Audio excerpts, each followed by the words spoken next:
This broadcast from the Matrix Midwest Studios is brought to you by New Ground International. It's time to plan, design, and build your future. Start today at newground.com.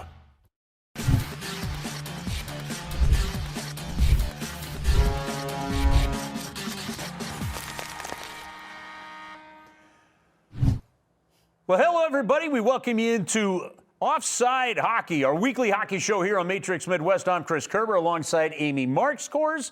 And every single week we have a lot of fun. We touch base on a bunch of different topics. Obviously, very heavy St. Louis Blues, but a lot of other things as well. Tonight, we're going to go around the National Hockey League. We're going to check in with Joe Vitale and kind of break down what we've seen the last few games with the Blues. We're going to catch up with Tyson Nash, Utah broadcaster, former Blue, helping us preview tomorrow night's game with Clayton Keller coming into town as the Blues play the Utah Mammoth. They are no longer the Utah Hockey Club, which from a broadcaster standpoint, by the way, is fantastic. They're actually the Mammoth. And then our Digital Blues segment, we're going to give you a little preview of what you're seeing on with Wayne Babich on the Life as a Blues segment. And then we'll wrap it up with Amy talking kind of an important question she has about wins and losses. So a lot to get through over the course of the show. But we start the show off each and every week with our 3 stars. And they're kind of like our 3 stars of the week. It sometimes might be a player, it could be a theme, it could be whatever. But our 3 stars of the week starts now. Practice wasn't great. You want to know the real reason, or you want to know a politically correct reason? Politically correct reason is we get happy after we win hockey games, and we don't practice the right way. We're going to have to change things up and do things different, you know, because we're not, like the intensity we started a game with, just, it wasn't there. It was lacking. And we need to find more consistency with how we play. And we're going to have to get it changed. And we're going to have to go to work all together. That's how you gain consistency, is through communication. It's by players holding players accountable, coaches holding players accountable, players holding coaches accountable. We're not getting the job done right now with our consistency, with effort and execution.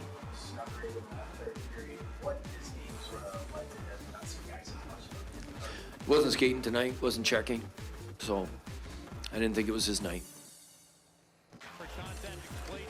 You know, when you listen to Jim Montgomery, you're only 6 games into a regular season, Amy, but he is setting a tone of expectations early, and he's not taking his foot off the gas.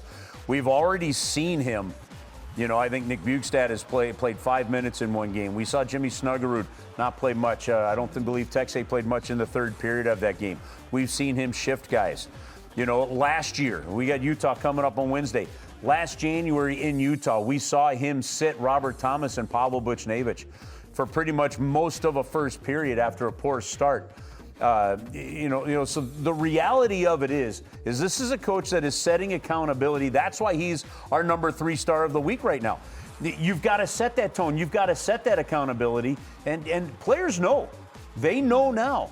If you're not playing right, you're not going to be playing much. And bench time is a real motivator. Yeah, no, Coach Jim Montgomery has not minced words after practice, after games. And it's interesting because in the wins and the losses, we've seen a different look to each of these Blues teams, each of their performances.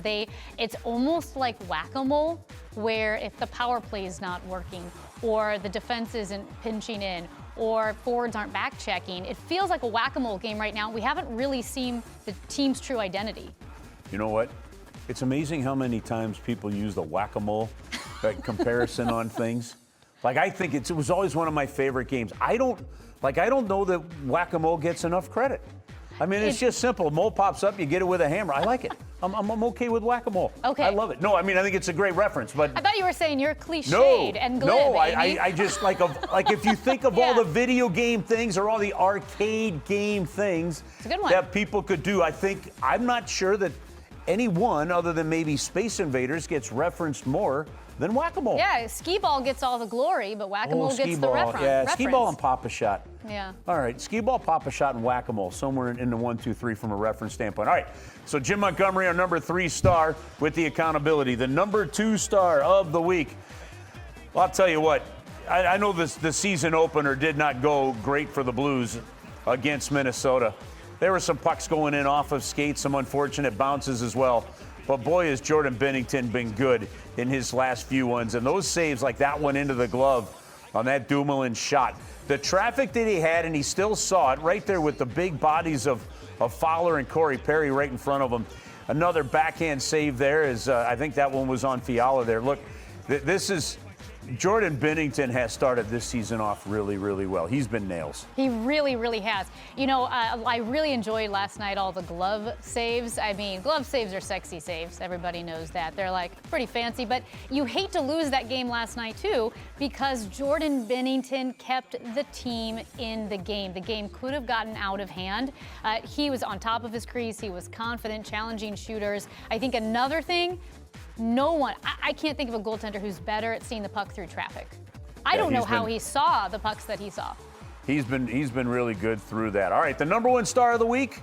Well, the physicality. I know it didn't go well for the Blues, but that hit by Braden Shen on Doughty, it fueled the fire. Joseph, Neighbors, Shen, everybody was getting into it. Tucker had the fight as well, and you know what? When the rest of the game isn't going well, Braden Shen just showed how you can impact the game even if it's not on the score sheet. You saw Tucker standing up for his teammate right there when Malott was kind of poking after and getting after Kessel a little bit. And Tucker, who has had the 2 fights on the year for the Blues, said, no, not on my watch. Look, that physicality is more of the identity to what the Blues want to play through. It's one of what they want to play to. And that's going to lead the way. So that is your number one star of the week. If you say, what do I need to see? Mm-hmm. That's what leads the way. Yeah, always does. Really like the physicality. Drew Doughty was taking it. He got just absolutely rocked a couple of times, which, I mean, he's a star player. A lot of times he's your favorite defenseman's favorite defenseman. Yep. He's a star on that team. Also liked seeing Tucker stand up for his mate, saying, no, you're not going to take out Kessel like that. Maybe I'm being Pollyannish, but we are seeing so many positives from this team. You're seeing Jordan Binnington be absolute nails, as we just said. You're seeing the physicality. You're seeing the leaders step up, like Braden Shen. Yeah, the season hasn't looked quite the way we wanted to look so far, and as Jim Montgomery said last night, the Blues showed up late. They showed up late to the game.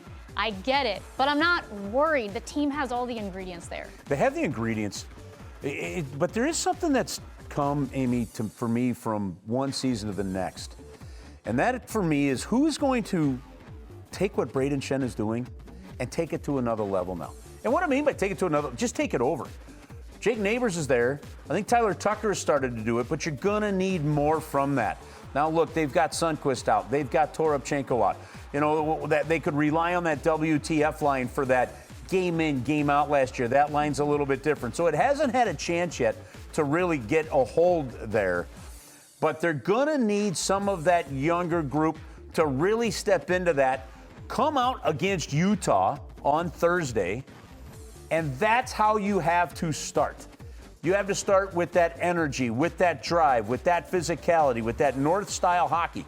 That's what the coach wants to see. That's why you're seeing a little bit of frustration there on his part. But it shouldn't always have to be Braden Shen running through a brick wall to get some guys going. This is where the other guys need to pick up the slack and get it going. But that physicality ends up being our number one star of the week, because in that game yesterday, look, first off, yeah, you're frustrated that you lost that game, but the reality of it is you also got a point out of it. If you don't think that's important, go back and look at the standings last year where you end up having to win in a tiebreaker with the Calgary Flames. So getting that to overtime, getting the third period goal on the power play from Falk, all of that was important in that game. So, yeah, some positives in there, but you still got to get the results. A lot to get to. We got Joe Vitale, we got Tyson Nash, we got Around the NHL and more. Joey V's coming up next on Offside Hockey.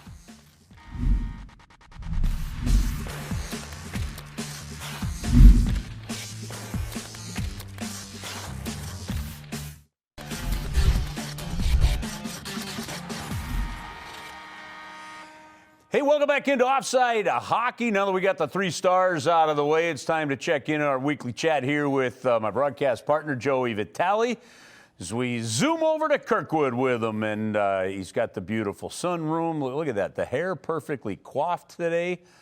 That's quite impressive. I've been working on my vocabulary, Joe. When you work with Amy, you got to pick up big words. You got to be on your toes whenever you're talking to Amy. Only one syllable. It's not a big word. Yeah, big words don't have to have multiple syllables. It's true. Big words just need to be descriptive and one you don't use all the time. I love it. I agree. 100%. Okay. All right. Joe, speaking of big words, hockey. That's a big word right now when it comes to the Blues, and consistency would be the other one. I feel like I was doing an old version of the Electric Company. You know, I'd see hockey coming in from one side of the screen, you know, and then a bunch of kids on the other half of the screen going, you know, consistency. And that's something that the Blues are striving to get right now. Yeah, they are. And, you know, it's early in the season, like every other team. But listen, there's a lot of new faces here, you know, and talking it over with some of the players just about an hour ago, you know, Curbs, a little bit with you as we were at the Blues practice earlier today. And this is a team that is dealing with a lot of not only new faces, but a coach that is not shy away from as far as readjusting guys and putting guys up and down in the lineup and moving wingers to center to wing. We're going to see a D shakeup on the back end as well this week with veterans going with young guys. So with all that being said, you got young D coming in, right? Don't forget about Tucker's a young guy. Broberg's still a young guy. You have a brand new guy in Logan Mailloux. Those are three big pieces. I mean, that's half your D core. You know, you're going to need to find chemistry. It's going to take time. You know, on the offensive side, you had a couple injuries. Looks like Oscar Sundqvist is going to make his debut this season pretty soon. But you got Nick Bukestad, you got Pius Suter. Matthew Joseph, I would consider him, from a consistency standpoint, rather new because he was in and out of the lineup last year. So many new pieces and so many new toys. We talk about this a lot. And for Jim Montgomery, he's not afraid to shake things up. You know, I get one side of it because you want to see chemistry and you want to try to be as flexible where the guys can find that creativity. And then there's a whole other side sometimes for players where it can be frustrating because sometimes you need 2, 3, 4 games to develop that chemistry. So for coaching in the NHL, it's really about kind of striking that balance. Yeah, Joe, can you tell the difference then, I'm sure Coach Jim Montgomery can, between a guy having an off night, it's just not his night, versus a guy who needs an attitude adjustment or the coach isn't happy with the effort? You know, I don't know if anyone at this level needs an attitude adjustment, Amy. You know, I think that you're at the league now where, you know, players pretty much control themselves. You know, up until, you know, youth hockey and junior and college, you know, you lean on coaches for incentives. You lean on them for motivation, you know. But at this level, I mean, coaches, GMs, they don't really bother with trying to get your attention. If you can't get yourself the attention, if you can't drive yourself at this point of the game, it's pretty simple. And Jim Montgomery said this a few weeks ago. He said the one thing in his control is ice time, right? And he is going to give and pull that away. So I think the vast majority of ice time and how it's divvied up for Jim Montgomery is not based off of guys that need an attitude adjustment. Really, it's just about, are their feet there? Is their mind there? Are they present in the game? You know, this past game, you know, Jimmy Snuggerud, one shift in the third, I believe, didn't play a lot in the second either. Jim Montgomery commented on it. Listen, he's a young kid, and I didn't notice him. He didn't have any giddy up. You know, he wasn't on his toes. He wasn't driving north. He wasn't checking well. This is a coach that is very observant, and we're going to see this common theme until things find chemistry. He is going to switch things up very early. Talked to Jake Neighbors about it last week, followed up with Matthew Joseph today. Whether you like it or you hate it as a player, whether you like it or hate it as a fan, this is a head coach that looks for those things at the beginning of the game. Are they checking? Are they on the forecheck? Are they hesitating? If they're hesitating, it means you're thinking. You can't think out there. This game is far too fast. I was talking to John Winsick, the Blues alumni man. There was an alumni luncheon today, and we were both just in awe of how fast this game is and how big these players are. We both agreed that there's no way we could survive in this game anymore with how big and strong and fast things are becoming. But with that being said, you don't have any time to think. You got to go out there, you got to read, you got to react. And this is a coach that if he's not seeing it early in a game, he's not afraid to switch things up 3 shifts in. You know, it's fascinating when you look at the game, and you can look at the first period in Dallas. It's a 0-0 period at the end of one period, and the Blues had 6 shots on goal. The next game, first period against Los Angeles, 0-0 at the end. The Blues had 5 shots on goal, but they felt like 2 different periods.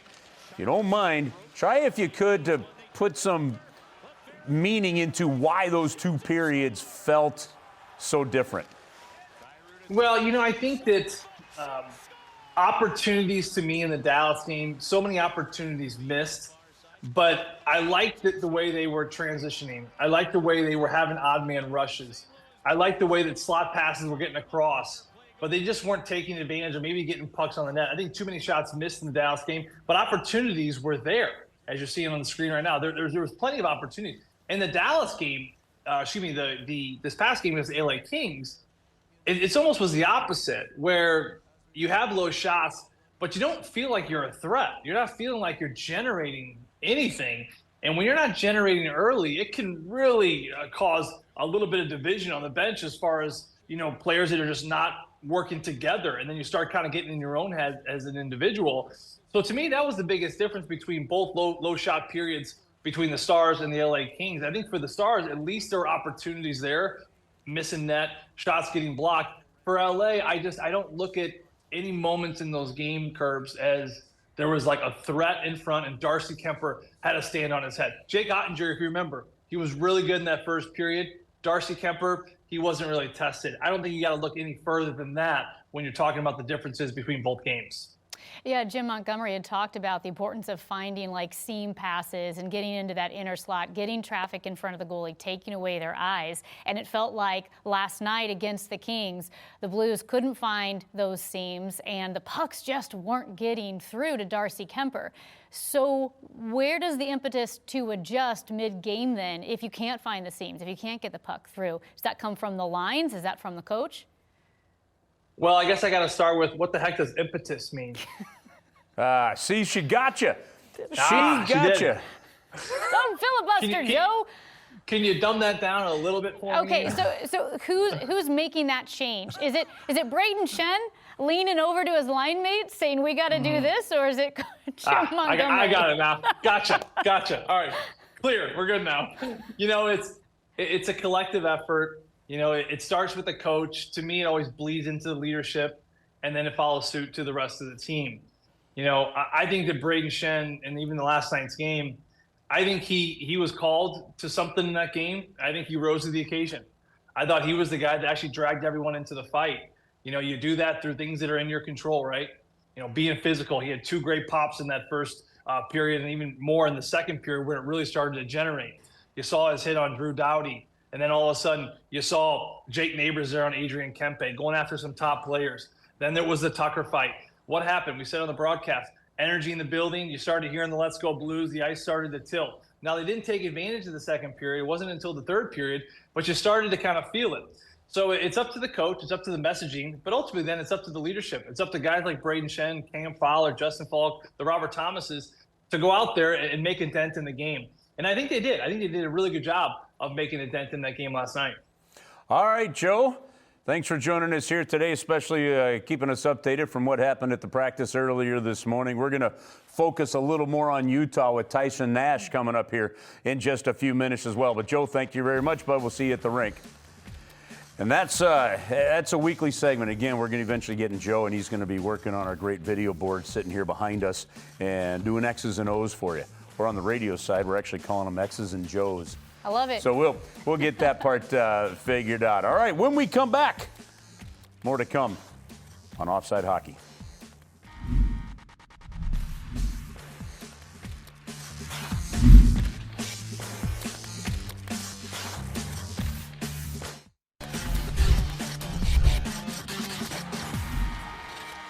All right, welcome back into Offside Hockey. We're coming up in just a little bit. We're going to go around the National Hockey League where we're going to hear about Jaromir Jagr, Jonathan Toews. We got our villain of the week, so stay tuned for that one as well. Speaking of villains, and I say this one with a warm heart when I welcome in a guy that at times was a villain for opponents. Let's bring in former Blue and current Utah broadcaster and national broadcaster with Amazon, Tyson Nash. Tyson, welcome into Offside Hockey. Thanks for joining us a little bit. How are you right now? I am fantastic. And is this a perfect show for me? Offside curbs, because as you said, I spent pretty much my entire career offside, riding that fine line. But I'll tell you what, it was fun. You guys are looking good there. I like the backdrop. I like the show. Yeah, thank you very much. Thanks for joining us. Hey, congratulations on the gig with Amazon. So I know you're going coast to coast in Canada with that one. That is awesome. We'll talk broadcasting maybe in a little bit, but I'm going to start with our villain of the week and why this is not why we had you on, but I want to explain the segment to you. And then I want to hear about Utah, as the Blues are playing Utah tomorrow night here in St. Louis. But Tyson, the last couple weeks on the show, we've talked about villains. Like, sometimes I think that this game has almost gotten too nice, between guys. So I just don't think there's enough bad blood. And even between rivalries, like, I'm all for what we saw in that preseason game. I get it, not going over the top. We don't need to see a McSorley on Brashear thing, right? Okay, but I'm okay with some nastiness, cross the line a little bit, create some hatred between two teams. I think villains are good, and there are guys like you that knew your role and how you were going to stay in the National Hockey League, and that was to do what you could to try and disrupt the other team. Yeah, and you know what, Curbs? Talking to a lot of GMs around the league now, I think they have new lists, right? I mean, the NHL is a copycat league. We know that, right? And right now, it was Tampa, and now it is Florida with back-to-back Stanley Cups, and you look at how they play, how they're built. Now, it's a little difficult to go out and get a Marchand, I mean, a guy who can put up the numbers, the offense, as well as be that sandpaper type of guy, stirring the pot every game, slashing guys in the back of the legs. But I think GMs right now are recognizing that we can't be, too overly small. We can't just focus on skill. You need those type of guys, that go out there and make it very uncomfortable for the opposition, because that is the stuff that works.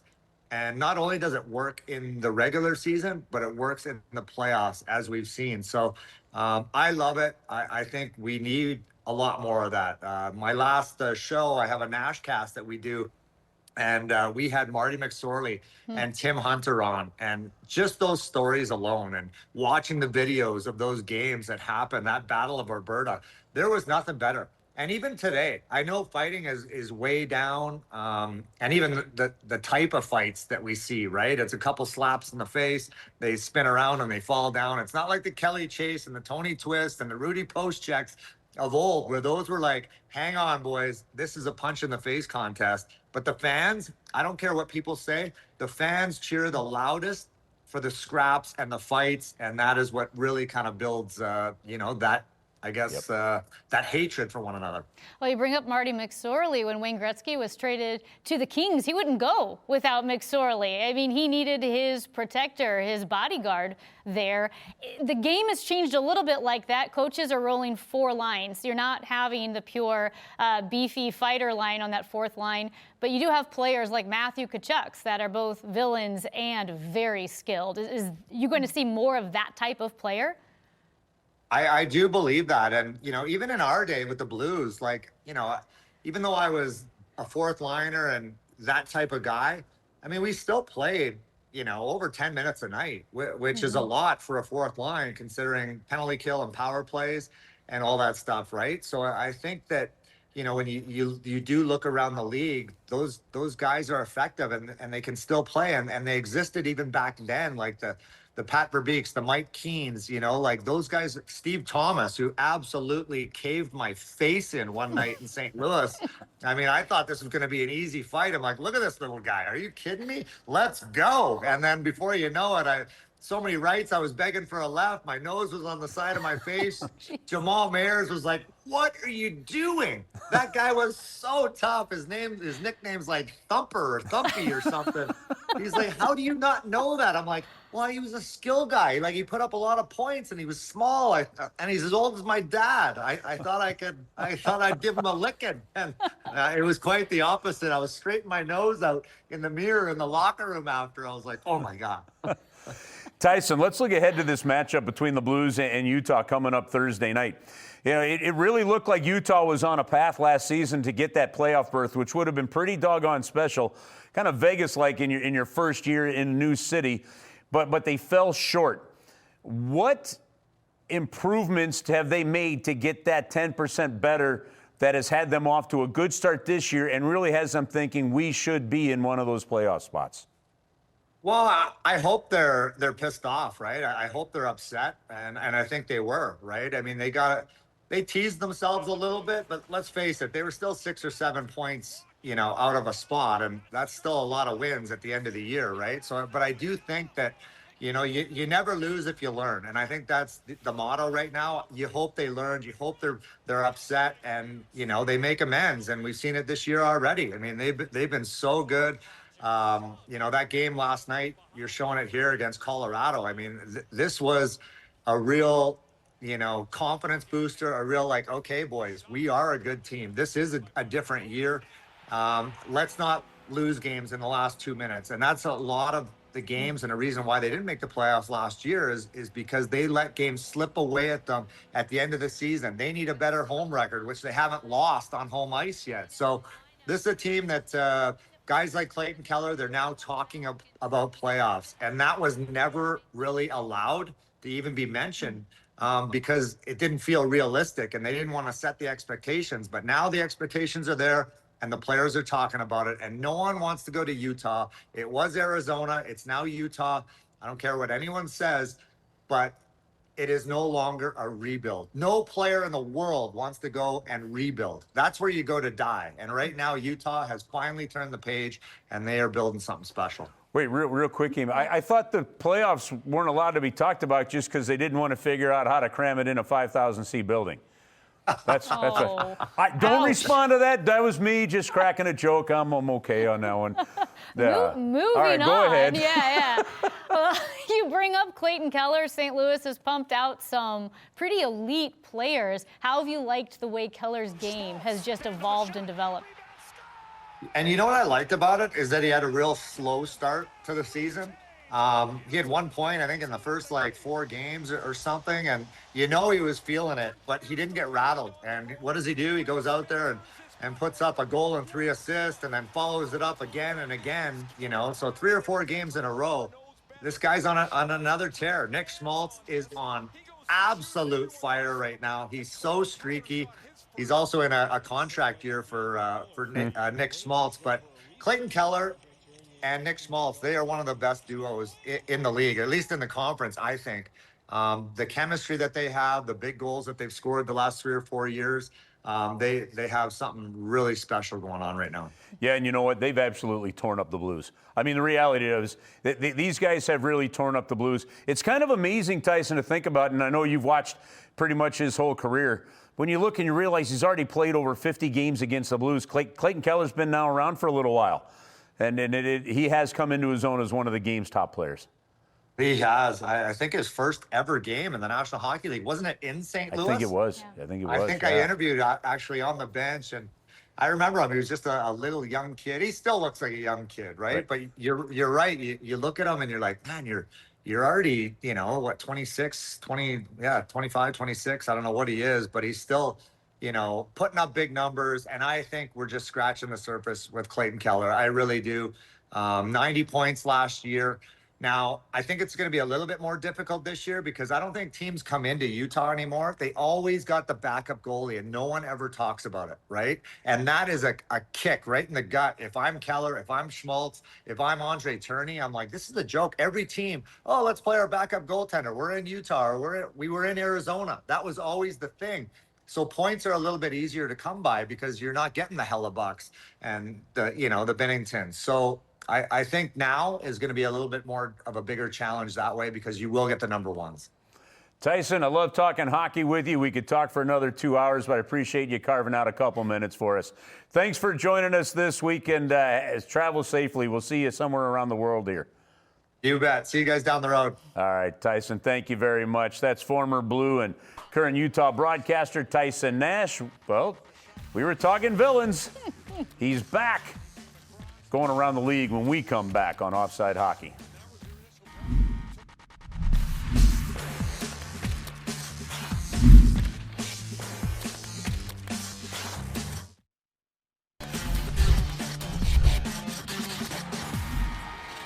Welcome back to Offside Hockey. And now, Curbs, as we do, it's time to look around the NHL because there is never a shortage of storylines in this fine National Hockey League. Let's get out of town. So let's get out of town with this. Let's get out of town. Let's talk about a new face in the league, and that would be, oh, wait a minute, Jaromir Jagr?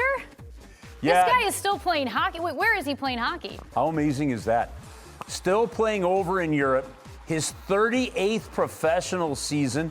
I think, what is he, 51, 52 years of age? Now, you had Gordie Howe playing in the National Hockey League at that age when Gordie played with his sons. But Jagr still goes. You know, when he was playing in Florida and all these different places, at one time in Florida, he went to the trainers and asked the trainers, could I just have a key to the rink? A key to their practice rink. And at 9 o'clock at night, with a weight vest on, Jagr would just go out and skate on his own in the rink. So they just gave him a key to the rink, said, yeah, go skate whenever you want to skate, and that kind of thing. It really is pretty much a cool and fascinating story. You know, could he be playing at a high level in the NHL? I don't know that I'd rule anything out against him, but the fact that he is still circling the ice and playing pro hockey in Europe is pretty cool. The older I get, the more I'm impressed with the fact that he can still skate. I mean, I'm still pretty young, and my body feels it. Hey, how about we continue our villain of the week? No surprise here. He could probably be the villain of the week every week, Curbs, and that's Brad Marchand. I guess the new equipment manager here gets into a scuffle with Rasmus Dahlin, manages to keep Dahlin's helmet in his hand, skates with it to the penalty box, where it underwent an unexpected rapid disassembly, I believe. First off, I love what Marchand did. This is going to come up a little bit if we get down to the Taves goal, too. All right, because it's not that you're rooting for guys on teams that you've grown to despise or whatever as a fan of St. Louis, but you just got to love the way that he does play the game. And a little nastiness. You can see him just rip the earpieces off. Now, he got fined. There was I think it was like a $5,000 fine, the max that he could be fined for unsportsmanlike conduct for doing that. But Dahlin cross-checked him down. Good for Dahlin. Buffalo's been frustrated. We've talked about that on the show before. And then Marchand just went after him and said, let's see you back it up. And then in the end, they gave some work to the equipment manager. But yeah, look, again, for those that don't understand, villain of the week, if we have one, we want to highlight them because we need bad blood. We need anger. We need frustration. We need reasons to watch, right? And pretty much anything Brad Marchand seems to do gives you a reason to watch. A quick note on that, Curbs, then. So were you a fan when Philadelphia Flyers' Chris Pronger kept tossing the pucks into the stands in the Stanley Cup final against the Blackhawks? I love it all. I love it all. Villain. And there is still a story wherever that final puck might be. But yeah, there's just anger. But I like it. I like to create it. Create some nastiness. Create a reason to hate another team. I'm all for it. John Tavares has joined some elite company. He joined Wayne Gretzky, Mark Messier, and Francis as the fourth player in NHL history to notch 500 points with multiple franchises. Just got to give a quick nod of the head to Tavares. Yeah, and I mean, and look at those totals. Gretzky is an obvious one. Probably should have happened where he found a bunch of points more with St. Louis than did, right? Messier as well, Francis as well. It's also a reminder. Now, you remember when he became a free agent, he decided to leave the Islanders, go home to Toronto.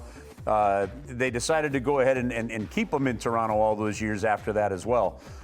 But when you see names like that, and you know they've played for multiple franchises, it means nobody is safe. Yeah. Nobody's safe. All right, what about some throwback with the Colorado versus Carolina in respective Whalers and Nordiques sweaters? Okay, you said the word respective here. I'm going to cut that down to the word respect. This one's fascinating. I don't know if this is cool or not. I really don't. Really? I would be curious to hear what a lot of people say this. If you're a fan of the Hartford Whalers and that logo, and by the way, that logo is, you see Joe Sakic there, the reveal that Colorado did. So they do a throwback game. Carolina's wearing Whalers jerseys. To me, it's like an absolute slap in the face to the cities you left.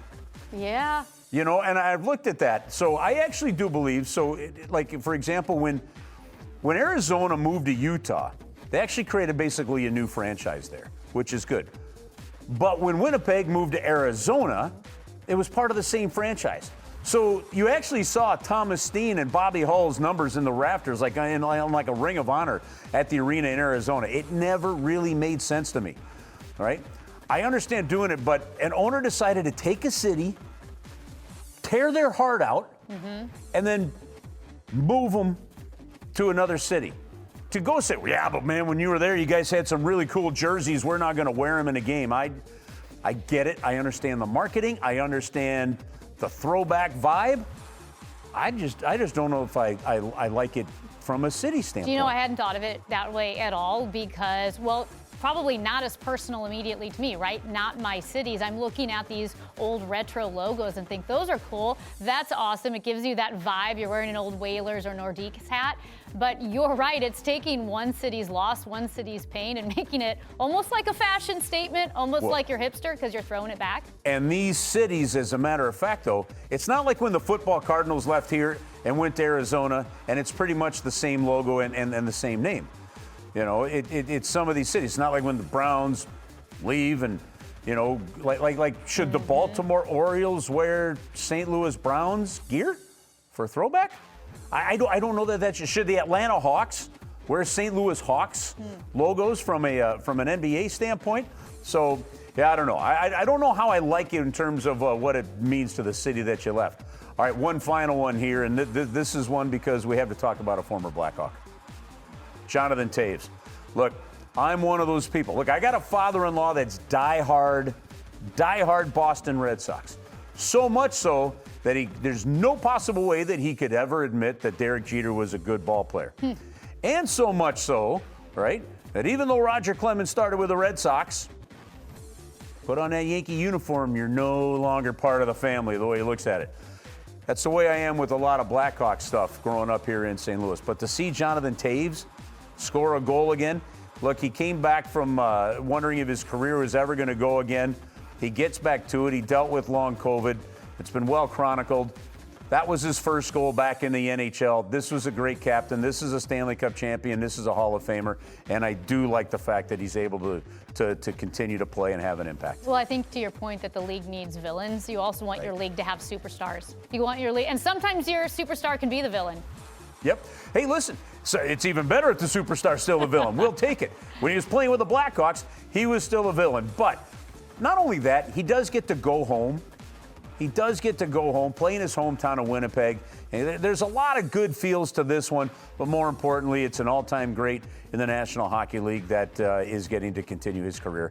That, in and of itself, is a positive. All right, we'll take a quick break on Offside Hockey, and when we come back, your Digital Blues. Wayne Babich, if you haven't seen this whole feature on the Blues digital channels and on stlblues.com, we're going to give you a sneak peek of what you need to go check out.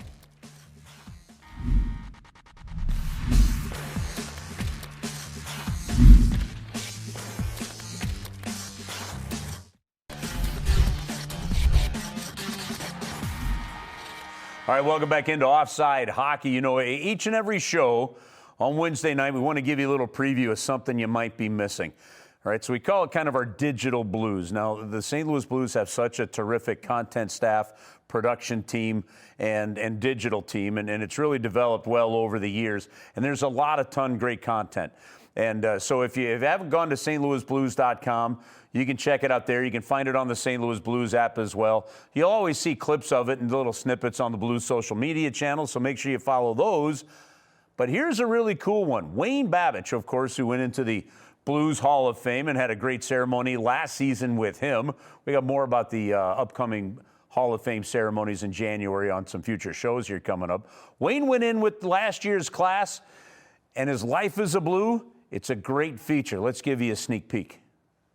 So, first Blues player to score 50. Do you remember your 50th? Absolutely. It's I'll never forget. It was in Montreal, and I always had to play against Gainey, and him and Robinson collided at the blue line. So I had sort of like a breakaway in from the blue line in, and you know I was quick, and I wanted to kind of score. It was like I still had about 3 weeks to score my 50th, and I wanted to kind of score where I enjoyed scoring, like the top glove or on the ice on the far side. And so I'm bearing down the goalie, and I'm waiting for him to drop his glove or give me that side, and I let her rip, and it was a bullet between his legs on the ice. I never told anybody. Everybody's telling me after the game was what a great shot. And, it was a good place to put it, but it wasn't where I wanted to put it. I wanted to score where I enjoyed scoring, especially for the 50th. And Not sure they did this back then, but did they grab the puck? yes, they grabbed the puck. They grabbed my, I'm in the Hall of Fame, and I was the 25th player in the NHL. I didn't realize that they scored 50, so they took my stick and puck away. But I have my 54th gold puck, the last one, and my jersey. Still have a lot of blood on it. But it was a thrill for me, and I was ready to do it again and again and again. I often wonder. Like when you hear Wayne say, I have the jersey, it still has a lot of blood on it. I often wonder if this sport had the exposure that you can get today because of social media, TV, how much sports are on TV, all the access that you get, how much that era of the sport would be so much bigger today because of it. But it's cool to hear that. And by the way, that's a snippet of that feature. So go to stlouisblues.com, Life is a Blue, and you can listen to even more great stories, not just from Wayne Babbage, but Joel Quenneville and all the other ones that have done it. But I do wonder, because it is a fascinating topic. No, it's a good point. I also liked that he wanted to have a little razzle-dazzle for his 50th goal. It wasn't enough just to get 50. He wanted it to be fancy. But the other thing, too, is you can always remember if he said, if you ever wonder when you see somebody make a mistake on the ice, he just told you the story that, Larry Robinson and Bob Gainey collided. Just two of the all-time greats, two great Hall of Famers. Well, they collided on the ice, and he went in on the breakaway there. So, check that out, and you'll find some other great content on there as well. All right, Amy's got a final shift coming up. That's how we wrap up the show. We'll bring you back to Offside Hockey in a moment.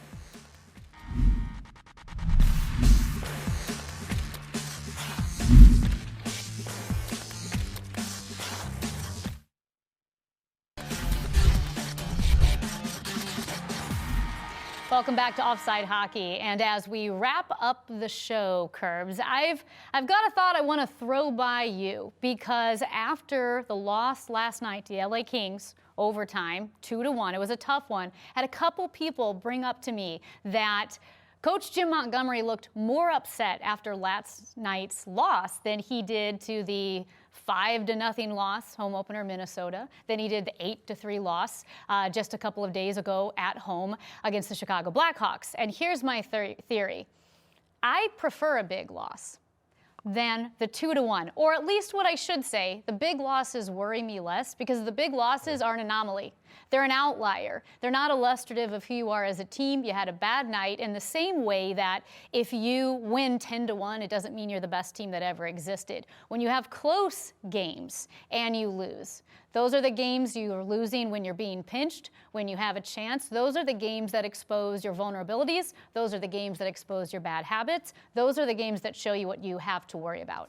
So I think, I agree with you.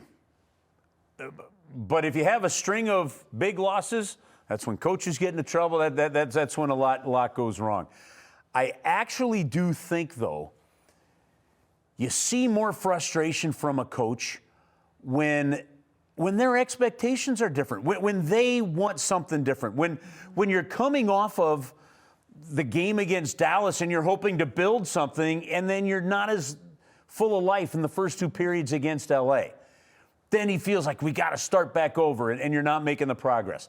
That, to me, is where the frustration, I think, really kicks in for him. Yeah, that's fair. His own expectations. You don't want to lose a bunch 10-0. No, let's just face it. You don't want to lose, period. Coaches hate losing. Hey, thanks for tuning in to Offside Hockey. We come to you every single Wednesday evening here on Matrix Midwest. I'm Curbs. That's Amy.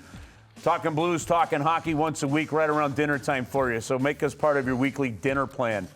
Maybe sometime we'll even throw a recipe in here. I don't know. We'll think of something. We just won't feed you any beets. No beets. All right, have a great week. Blues in Utah tomorrow. We'll see you at the rink.